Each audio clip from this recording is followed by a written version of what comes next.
6월 6일 금요일 하나님께서 우리에게 주신 말씀 함께 묵상하도록 하겠습니다. 성경 역대상 9장 1절부터 34절까지입니다. 온 이스라엘이 그 계보대로 계수되어 그들은 이스라엘 왕조실록에 기록되니라. 유다가 범죄함으로 말미암아 바벨론으로 사로잡혀 갔더니 그들의 땅 안에 있는 성읍에 처음으로 거주한 이스라엘 사람들은 제사장들과 레위 사람들과 느디님 사람들이라. 유다 자손과 베냐민 자손과 에브라임과 므낫세 자손 중에서 예루살렘에 거주한 자는 유다의 아들 베레스 자손 중에 우대이니 그는 암미후세 아들이요 오므리의 손자요 이므리의 증손이요 바니의 현손이며 실로 사람 중에서는 맏아들 아사야와 그의 아들들이요 세라 자손 중에서는 여우엘과 그 형제 690명이요 베냐민 자손 중에서는 하스누아의 증손 호다위아의 손자 무술람의 아들 살루요 여로함의 아들 이브느야와 미그리의 손자 우시의 아들 엘라요 이브니야의 증손 르우엘의 손자 스바디아의 아들 무술람이요 또 그의 형제들이라. 그들의 계보대로 계수하면 956명이니 다 종족의 가문의 우두머리들이더라. 제사장 중에서는 여다야와 여호야립과 야긴과 하나님의 성전을 맡은 자 아사랴이니 그는 힐기야의 아들이요 무술람의 손자요 사독의 증손이요 무라요스의 현손이요 아히두베의 오대손이며 또 아다야이니 그는 여로함의 아들이요 바스훌의 손자요 말기야의 증손이며 또 마세니 그는 아디엘의 아들이요 야세라의 손자요 무술람의 증손이요 무실레밋의 현손이요 임멜의 오대손이며 또 그의 형제들이니 종족의 가문의 우두머리라.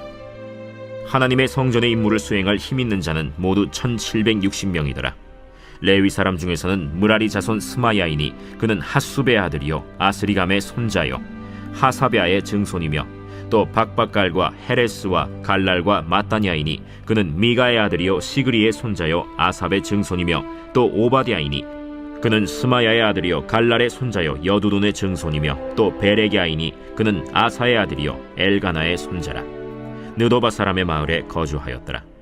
문지기는 살룸과 악굽과 달몬과 아히만과 그의 형제들이니 살룸은 그 우두머리라.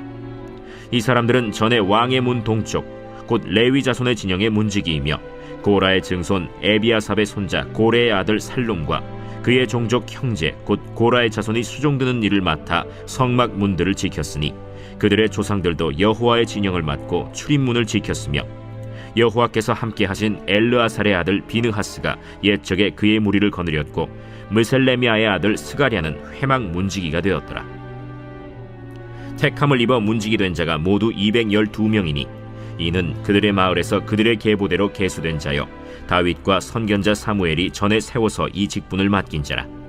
그들과 그들의 자손이 그 순찰을 좇아 여호와의 성전 곧 성막 문을 지켰는데 이 문지기가 동서남북 사방에 섰고 그들의 마을에 있는 형제들은 이레마다 와서 그들과 함께 있으니 이는 문지기의 우두머리 된 레위 사람 넷이 중요한 직분을 맡아 하나님의 성전 모든 방과 곳간을 지켰음이라.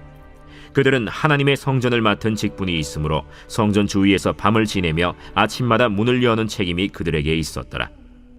그 중에 어떤 자는 섬기는 데 쓰는 기구를 맡아서 그 수효대로 들여가고 수효대로 내오며 또 어떤 자는 성소의 기구와 모든 그릇과 고운 가루와 포도주와 기름과 유향과 향품을 맡았으며 또 제사장의 아들 중에 어떤 자는 향품으로 향기름을 만들었으며 고라 자손 살룸의 맏아들 mat디디아라 하는 레위 사람은 전병을 굽는 일을 맡았으며 또 그의 형제 그핫 자손 중에 어떤 자는 진설하는 떡을 맡아 안식일마다 준비하였더라. 또 찬송하는 자가 있으니 곧 레위 우두머리라. 그들은 골방에 거주하면서 주야로 자기 직분에 전념하므로 다른 일은 하지 아니하였더라. 그들은 다 레위 가문의 우두머리이며 그들의 족보의 우두머리로서 예루살렘에 거주하였더라. 오늘 본문에서는 이스라엘의 족보가 그들의 왕조실록의 공식적인 정보임을 말하며 족보로서의 역사성과 진정성을 강조하고 있습니다. 그리고 야곱의 자손들이 세워진 이 나라가 바벨론의 포로가 된 것에 대해 그 원인을 유다의 범죄라고 말하고 있습니다. 다른 여러 이유들과 부족함이 아니라 그들이 지은 죄악으로 말미암아 이 나라가 무너진 것을 공식적인 역사로 기록하여 기억하게끔 하였다는 것입니다. 이 기록을 통해 나라가 붕괴되며 포로가 되는 것이 하나님 앞에 범죄한 이유인 것을 아는 것처럼 사람의 죄악은 멸망으로 가며 반드시 심판을 받는다는 사실을 우리도 기억할 수 있습니다.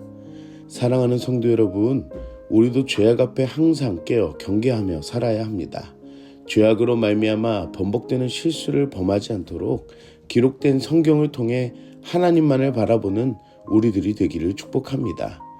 포로로 사로잡혀간 이들이 다시 돌아올 수 있는 것도 하나님의 은혜였음을 알아야 합니다. 많은 사람들이 오합지졸로 다시 이스라엘로 넘어온 것이 아니라 하나님께서는 그 안에서 체계적으로 질서 있게 하나씩 이루셨습니다. 페르시아의 고레스 왕을 통해 세 차례에 걸쳐 귀환할 수 있도록 하였으며 이들의 모든 삶이 회복되며 다시 세워지고자 먼저 보냄받은 사람들이 있음을 보게 됩니다. 가장 처음으로 보내진 자들은 제사장들과 레위 사람들과 느비딤 사람들이라고 기록하고 있습니다. 이들의 공통점은 하나님의 성전에서 일하는 자들입니다. 느비님은 다윗과 방백들이 세운 조직으로 레위인을 보조했던 사람들이었습니다. 하나님께서 다시 회복하시는 이스라엘 공동체의 가장 처음은 예배의 회복임을 알 수 있습니다. 다른 여러 가지의 것들이 중요한 것이 아니라 하나님의 백성은 반드시 신앙 공동체임을 알게 하는 것입니다. 다른 여러 가지의 것들이 중요한 것이 아니라 하나님의 백성은 반드시 신앙 공동체임을 알게 하는 것입니다. 오직 하나님 앞에 예배로 회복되어지는 것, 무너진 제단을 회복하는 그 일이 가장 먼저라는 것을 오늘 우리에게 알려주고 있습니다.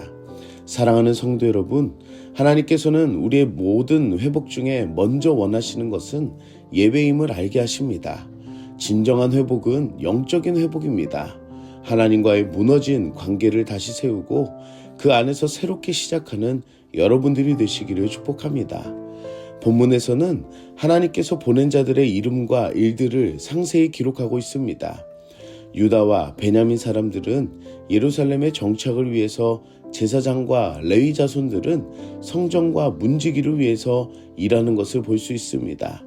본문에서 유심히 볼 것은 베냐민과 레위 지파의 고라 자손들입니다. 베냐민 지파인 사울왕은 하나님 앞에 불순종으로 말미암아 왕조가 끊겼지만 그의 지파를 남기셨으며 레위 지파 중에 모세에게 반역한 고라의 가문도 멸하시지 않고 온전히 쓰임받게 되는 것을 볼 수 있습니다.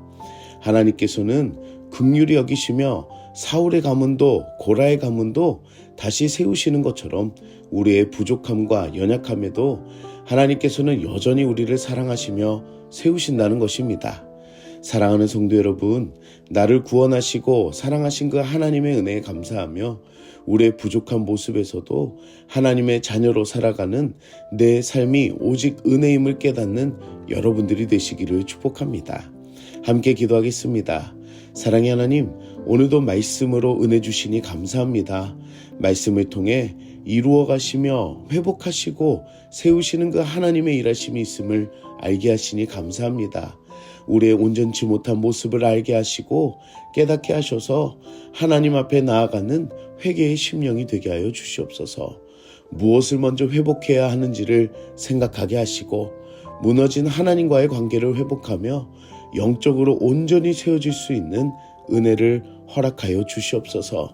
사울의 가문도 고라의 가문도 하나님께서는 고치시고 회복하셔서 쓰신 것처럼 우리의 부족한 모습들에게도 긍휼하심과 신실하심으로 역사하여 주시옵소서.